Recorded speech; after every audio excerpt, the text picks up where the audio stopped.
Bismillahirrahmanirrahim. Darussalam Mosque, Toronto, Canada. Wednesday after 17th Taraweeh, 17th September 2008. About 150 years ago, there was no madrasa system like today. Women cannot be the Imam of men. The Bayan is presented by Hazrat Maulana Mufti Saeed Ahmed Palanpuri Sahib Damat Barakatuhu. Alhamdulillah.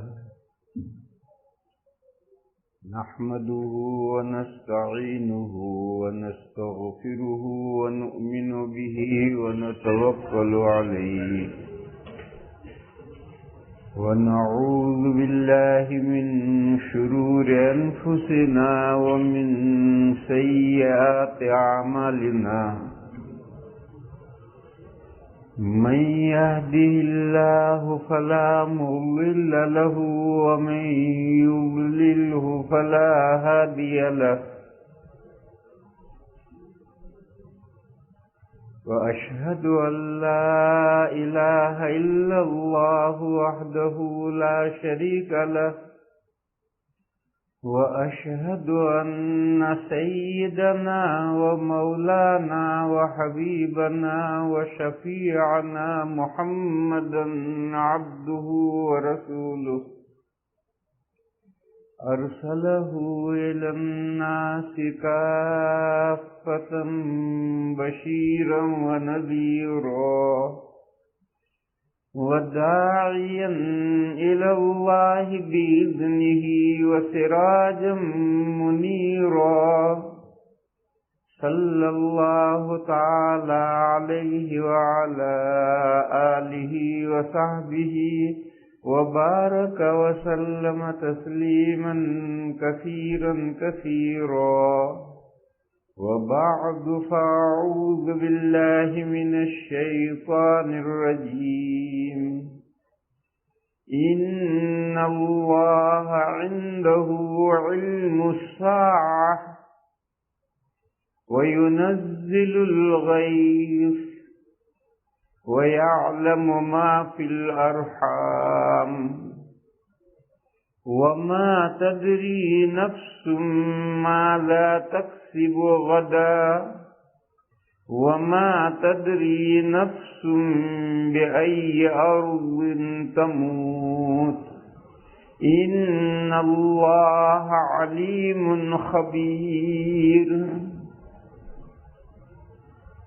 صدق اللہ مولانا العظیم وصدق رسولہ النبی الکریم. بزرگوں اور بھائیوں، یہ سورہ لقمان کی آخری آیت ہے. اس میں ایک مضمون آیا ہے کہ اللہ ہی جانتے ہیں اس چیز کو جو بچہ دانیوں میں ہے. لوگ یہ سوال کرتے ہیں کہ اب تو ایکس رے مشین سے اور دوسرے ایسی مشینریاں ایجاد ہو گئی ہیں کہ ڈاکٹر دیکھ کر بتلا دیتے ہیں کہ پیٹ میں بچہ ہے، لڑکا ہے یا لڑکی ہے، بلکہ یہ بھی بتلاتے ہیں کہ تندرست ہے یا ڈیزیبل ہے. ڈیزیبل ہے تو کیا کمی ہے. یہ سب ایکس رے مشین سے یا کوئی دوسری مشینریاں ہوں گی جن سے اسکین کرتے ہیں اور سب معلومات بتلا دیتے ہیں. اور اللہ فرماتے ہیں کہ اللہ ہی جانتے ہیں اس چیز کو جو بچہ دانیوں میں ہے. یہ گویا قرآن کریم کے اس ارشاد پر ایک سوال پیدا ہوتا ہے، ایک سوال لوگ اٹھاتے ہیں. اس لیے میں یہ مناسب سمجھتا ہوں کہ آج آپ حضرات کے سامنے یہی آیت پاک سمجھا دوں. پہلے آیت کا ترجمہ سمجھیے. ارشاد فرمایا ان اللہ عنده علم الساعۃ، بے شک اللہ تعالی ان کے پاس قیامت کا علم ہے.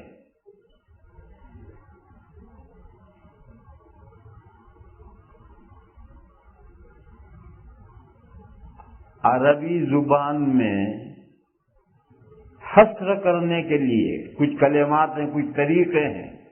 جیسے اردو میں ہم ہی لگاتے ہیں کہ اسی نے مجھے کہا، اسی حصر ہو گیا. میں نے ہی کہا، حصر ہو گئے. ہی لگانے سے. ایسے عربی میں بھی حصر کرنے کے کچھ طریقے ہیں. ان طریقوں میں سے ایک یہ ہے کہ ایمفسائز کے لیے اور تاکید کے لیے تو انا لاتے ہیں، پھر انا کے بعد اس کا اسم لاتے ہیں، پھر اس کی خبر لاتے ہیں. تو اب کہنا یہ چاہیے کہ ان للہ علم الساعۃ، مگر وہ لام ہٹا دیا اور عندہ بڑھایا. بے شک اللہ انہی کے پاس قیامت کا علم ہے. تو یہ حصر ہو گیا. جبکہ آپ جانتے ہیں کہ قیامت کا تھوڑا بہت علم ہم بھی جانتے ہیں.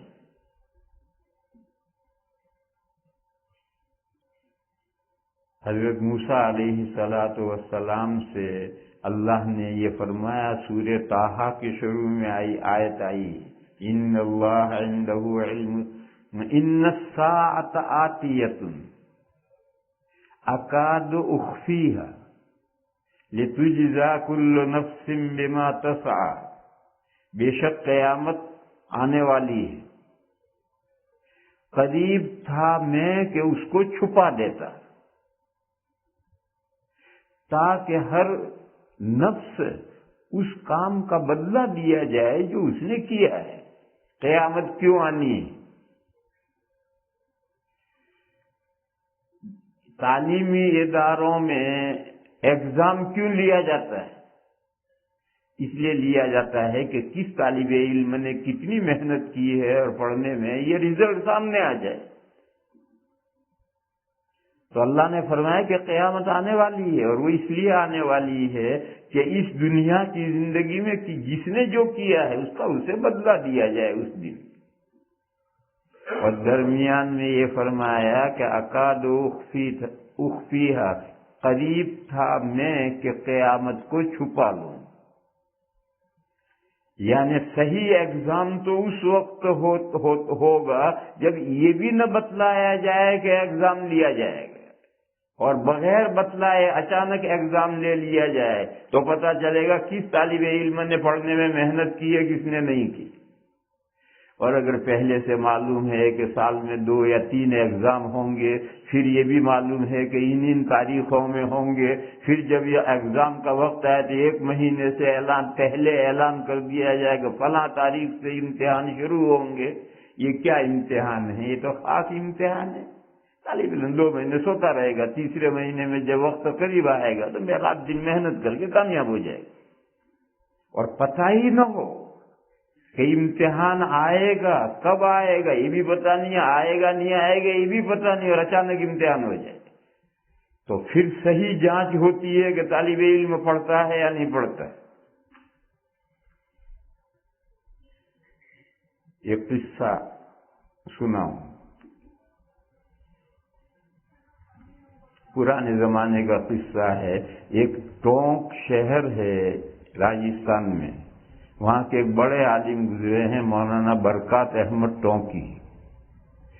اور یو پی میں ایک قصبہ ہے خیر آباد، وہاں کے منطق کے لاجک اس پڑھنے والے علماء بڑے مشہور تھے. ان میں سے ایک تھے مولانا عبدالحق صاحب خیر آبادی. تو یہ طالب علم جو ٹونک کا تھا، برکات احمد ٹونکی، یہ وہاں پڑھنے کے لیے گیا. یہ بات آپ حضرات کے ذہن میں رہنی چاہیے کہ آج ہندوستان، پاکستان، بنگلہ دیش میں جو مدارس کا سسٹم ہے وہ 100-150 سال پہلے نہیں تھا. یہ تو جب پورے متحدہ ہندوستان پر انگریزوں نے قبضہ کیا، اس کے بعد اللہ نے بزرگوں کے دلوں میں یہ الہام کیا، مختلف بزرگوں کے دلوں میں، اور یہ چندے کے مدرسوں کا سسٹم شروع ہو۔ ورنہ چندے سے مدرسہ یہ 1200-1300 سال تک کوئی جانتا ہی نہیں تھا،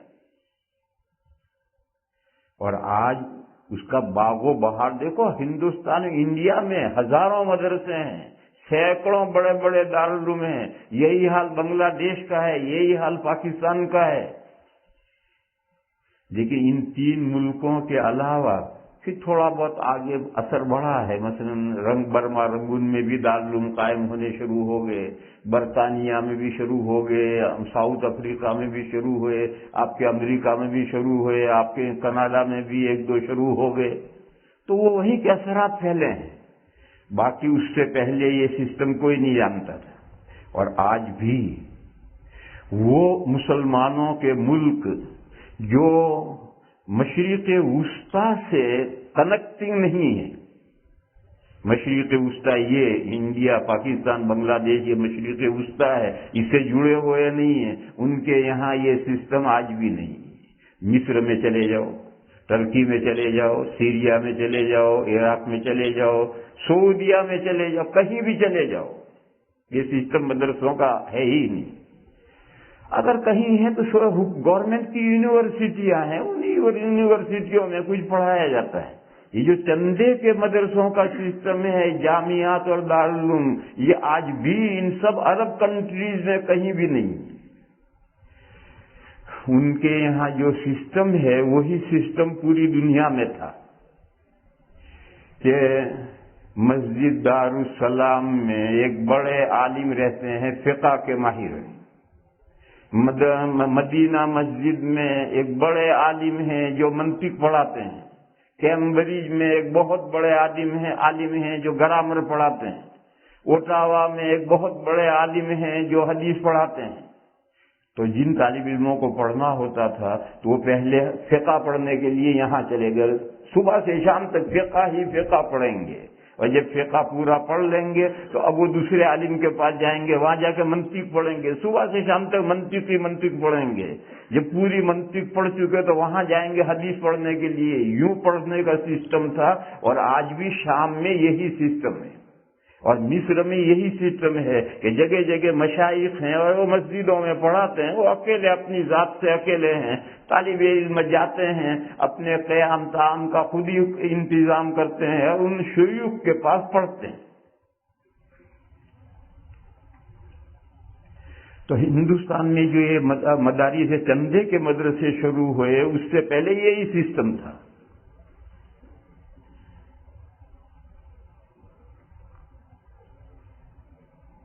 دیوبند ٹاؤن میں آپ کا دارالعلوم قائم ہوا، اس سے پہلے خود دیوبند ٹاؤن میں 3-4 بڑے علماء تھے جن کے پاس دور دور سے پڑھنے آیا کرتے تھے۔ کوئی ادب پڑھنے آتا تھا، کوئی فقہ پڑھنے آتا تھا، کوئی منطق پڑھنے آتا تھا، پیشاور تک کے طالب علم پڑھتے تھے، اور وہی انڈیویجول پڑھتے تھے۔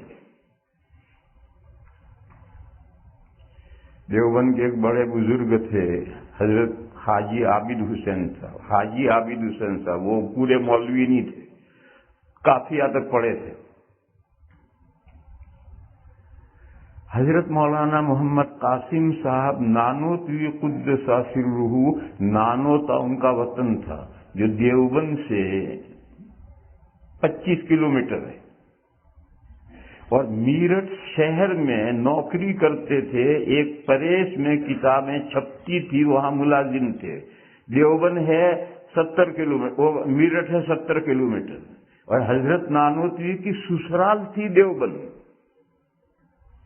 اور حضرت کا بہت کثرت سے دیوبند آنا جانا تھا، اور یہاں کے جو شیوخ تھے، اشراف تھے، شیخ زادے تھے، ان سے حضرت کے تعلقات تھے، اور حضرت ان کی ذہن سازی کرتے تھے جہاں بھی جاتے تھے کہ انگریز کا ملک پر قبضہ ہو گیا ہے، اب دین کیسے زندہ رہے گا۔ تو وہ ذہن سازی کرتے تھے کہ مدرسے قائم کرو. مدرسے قائم کریں گے چلے گے کیسے؟ چندہ کرو.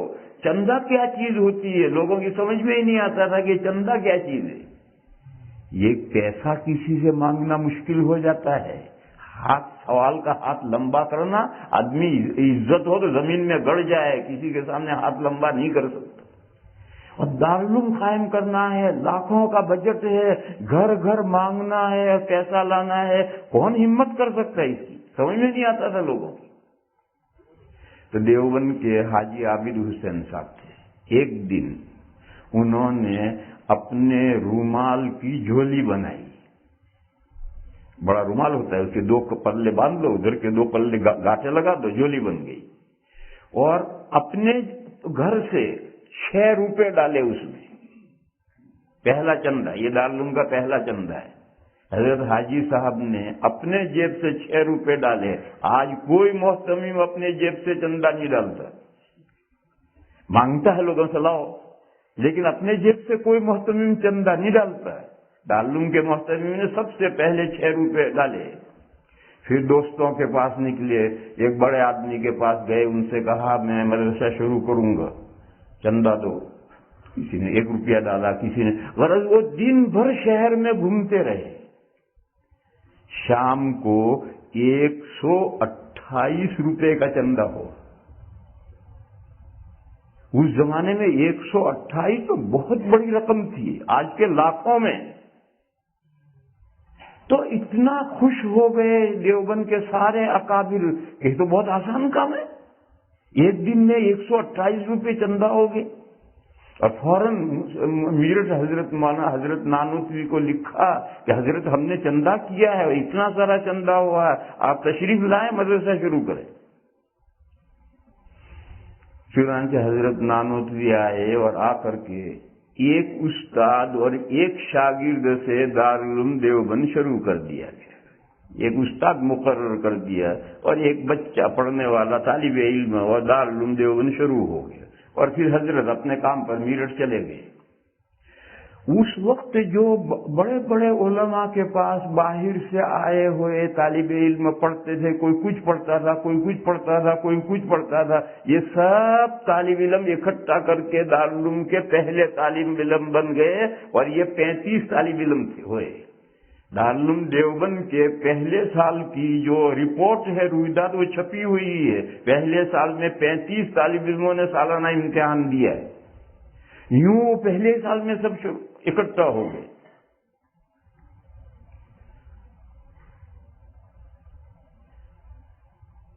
پھر اس کے بعد میں یہ سلسلہ چلا بے شمار. اب لوگوں کی سمجھ میں آ گیا کہ چندے کے مدرسے کیسے ہوتے ہیں.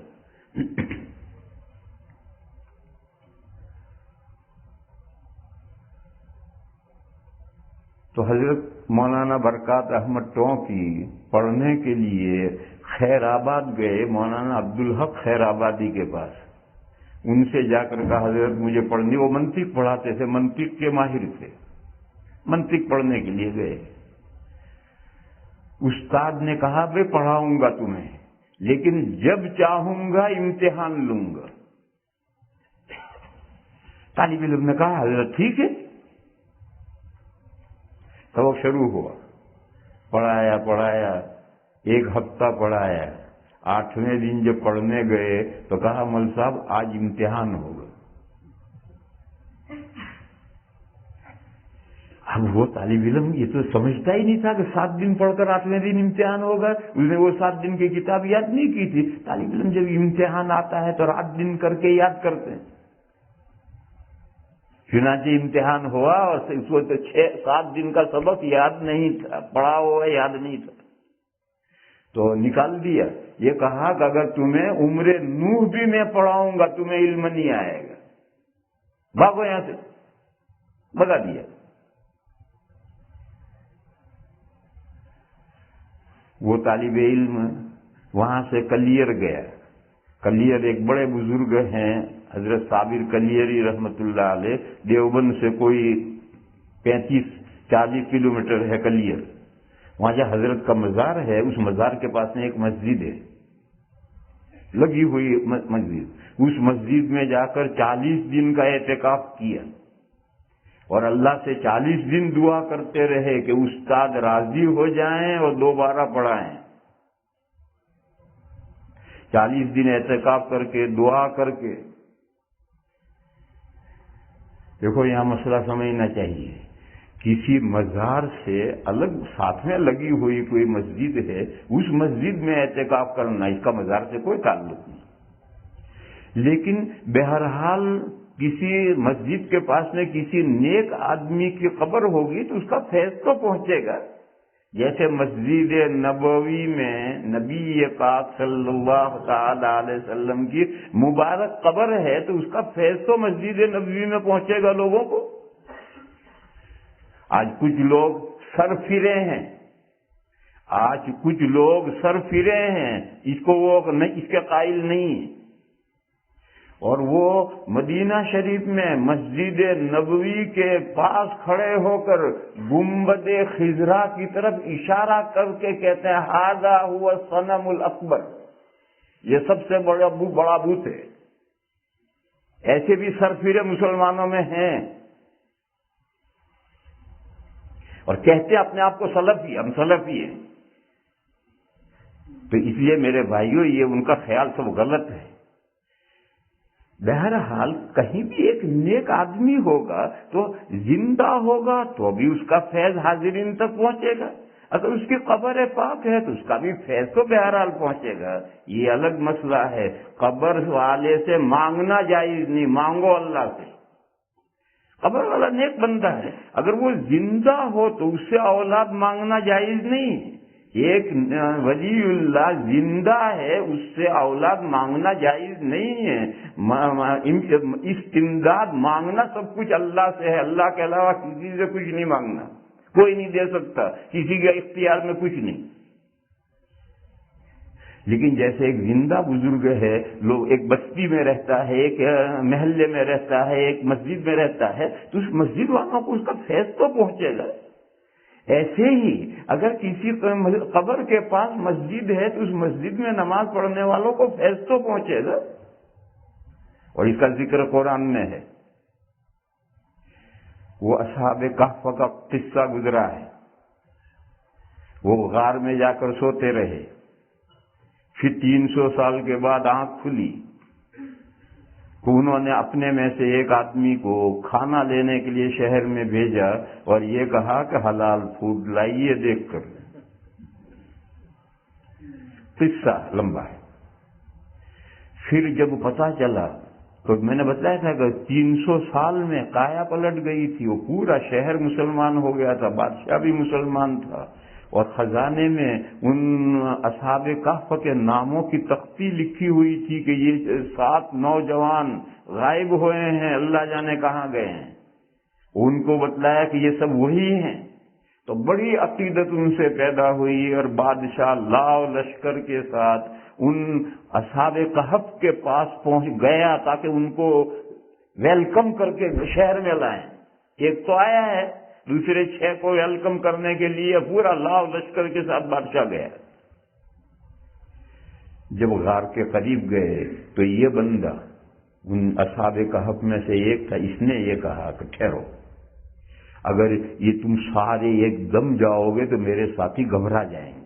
وہ یہ سمجھیں گے حکومت کی پولیس آ گئی پکڑنے ہمیں، کیونکہ حکومت کی پولیس سے ہی بھاگ کر نکلے تھے. تو اب ان کے ذہن میں ادھر ہی جائے گا کہ ہمارا پتہ دشمن کو چل گیا ہے، بادشاہ کو چل گیا، یہ پولیس پکڑنے آئی ہمیں، تو گھبرا جائیں گے. تو تم یہاں رکو، میں پہلے جا کر اطلاع کرتا ہوں کہ سچویشن یہ ہے. خیر وہ گیا. وہاں کیا ہوا، وہ انہوں نے ایک کو کھانا لینے بھیجا، وہ کھانا لینے چلا گیا. اس کے بعد وہ 6 تھے، وہ لیٹ گئے مر گئے.